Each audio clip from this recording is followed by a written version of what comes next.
Dori yozib beraman. 3 yil. Yo'q, 3 oy kifoya. Mayli 2 oy. 2 oygina xolos. Hech bo'lmasa uning 9 yoshga kirishini ko'ray. Men Lian Wei sizga yozib bergan dorilar kasallikni faqat 1 oy to'xtatmaydi. Nima? Nima deganingiz bu? Dorilarim 5 yilga to'xtata oladi kasalligingizni. 5 yil. Agar haqiqatan ham yana 5 yil yashay olsam, nabiram 14 yoshga to'ladi. Ilohiy tabib. Siz mening xaloskorimsiz.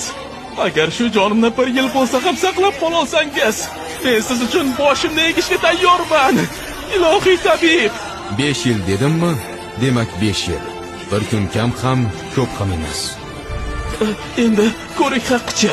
Ko'rik haqqi 16 yuan. Nahotki bu rost bo'lsa. Axir 30 yoshga ham kirmagan-ku. Bu yolg'on bo'lsa-chi? Ammo bu usul oldin yo'qolib ketgan-ku. Yeran, nima deb o'ylaysan? Uni qo'lidan kelarmikan? Bilishimcha 16 yoshida tomir urushini to'liq o'zlashtirgan. 17 yoshida esa Lian urug'ini oqsoqoli bo'lgan. Hatto 30 ga kirmay turib tabiblarga boshchilik qilish va yana Lian urug'i. Lian bobo o'z o'rnini unga vasiyat qilib qoldirgan. Nega o'zini yashiradi? U uchun shon va shuhrat bir tiyin.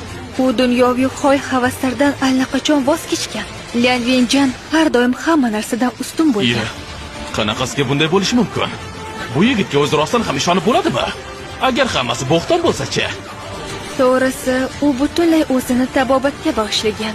To'g'ri, tajribali, lekin bunday vaziyatda unga ishonib bo'larmikan? Men ham shunga ikkilanyapman. Unga ishonsak bo'larmikan yoki yo'q? Hozirgi vaziyatda otamning vaqti oz qoldi. Shunday ekan, undan boshqa najotimiz yo'q. Unday bo'lsa, hoziroq uning yoniga bor. Ha, opa. U otamni davolay oladimi, yo'qmi? Buni bilmayman. Lekin undan boshqa umidim ham qolmadi.